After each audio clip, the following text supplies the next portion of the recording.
Good day, everyone, especially to my classmate and to our professor, Miss Iona Ofelia Sonoria. Today, we will discuss about what every child needs. But before we start, let's talk about the word child. So, in my own opinion, child is a human being, the stage of birth and puberty, or between the developmental period of infancy and puberty. In addition, from what I read on some reliable article, that the legal definition of child generally refers to a minor, otherwise known as a person younger than the age of majority. It also refers to anyone below the age of majority or some other age limits. According to the United Nations Convention on the Rights of the child defines as a human below the age of 18 years unless under the law applicable to the child, majority is attained earlier. And after we tackled about the word child, let's divert to the next word. And it is all about to the word needs. Needs is something thought to be a necessity or essential items required for life that is needed to survive. Like for example, food, water, clothes, and shelter. But after we know the meaning of the word of child in needs, we can proceed to our main topic, which is the child needs or what every child needs. Years of research in child development, Mr. Harley Rothbard, MD, a nationally renowned parenting expert and a vice chair emeritus of pediatrics of Children's Colorado, and he proposed the 8 essential things that kids needs to thrive. The first needs of the child is security. Kids must feel safe and sound, with their basic survival needs met: shelter, food, clothing, medical care, and protection from harm. Just like of us, kids have a need to feel secure and safe. They need to feel loved and cared by the people around them. It is important to make sure that the children develop a sense of security. Children who have a feeling of security and safety are likely to become independent and emotionally healthy as they grow. A sense of security ensures a feeling of stability and consistency. So, when a child feels this way, it means that the child feels that his or her caregivers are dependable, reliable, and have a genuine care for the little ones. What are the benefits of the child who feels secured? So, the children who feel secured can develop a sense of knowledge of boundaries, feel that they can trust you, can gain a healthy relationships with others, and the child can have more self-confidence. Next is the stability. Stability comes from family and community. Ideally, a family remains together in a stable household, but when that's not possible, it's important to disrupt the child's life as little as possible. As like to what Dr. Seuss said that unless someone like you cares a whole awful lot, nothing is going to get better. It's not. It means that living and spending time in a loving, secure, and stable environment is incredibly important for all of us. We all want to feel like we belong, that we are loved and cared for. And this is especially important for children and young people who are unable to live with their own families. Because a stable environment provides unconditional love, consistent discipline, and safe living. This secure and shapes a child's perspective of himself and the world around him. The third one is the consistency. No good cop, bad cop. Parents should synchronize their parenting and make sure important values stay consistent. It means that we follow through with what we say we are going to do. It gives power to our words. Consistency are beneficial both for child and for adults. It's not something we think about a lot, but for children, what transpires during their days is largely out of their control. They don't get to determine how their day will unfold.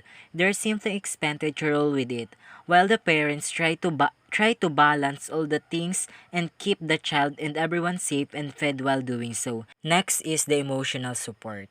Parents' words and actions should encourage kids' trust, respect, self-esteem, and ultimately independence. It is easy for parents to identify their child's physical needs: nutritious food, warm clothes when it's cold, bedtime at a reasonable hour.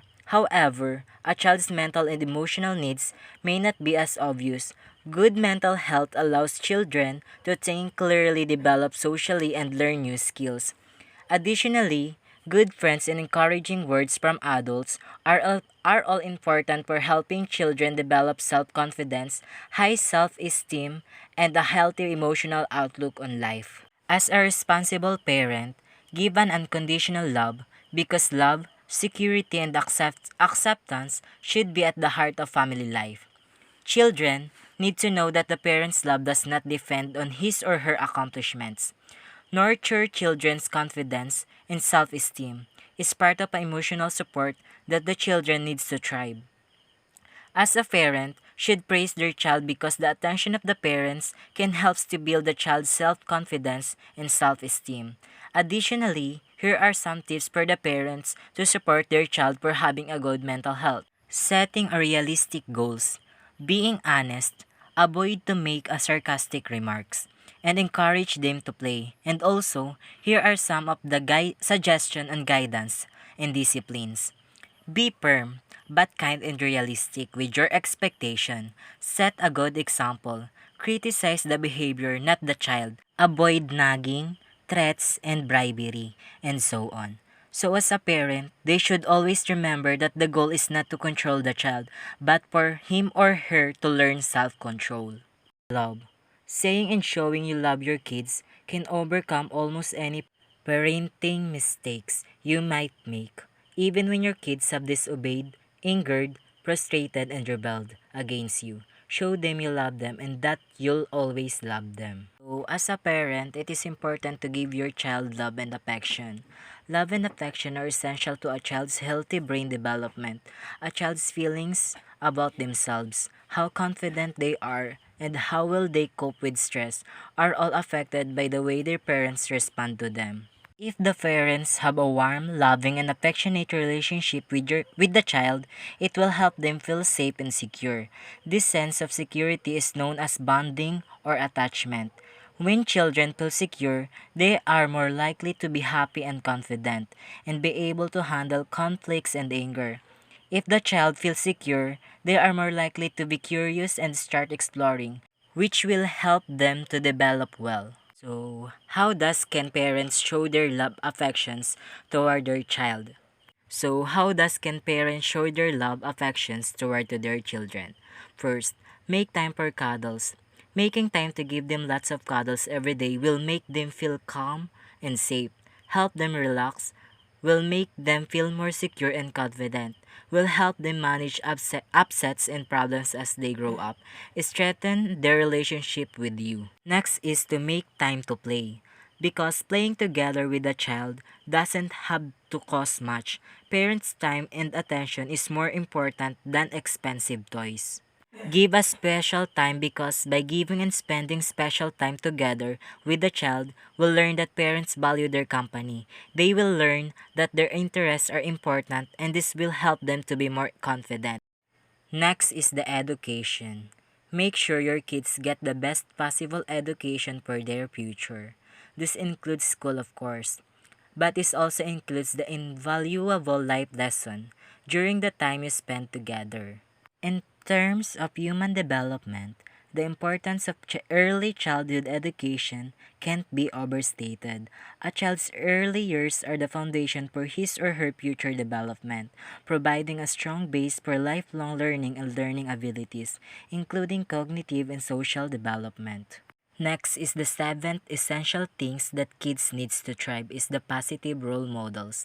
Parents are their kids' first and most important role models.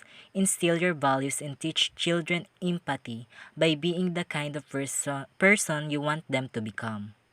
For many children, the most important role models are their parents and caregivers.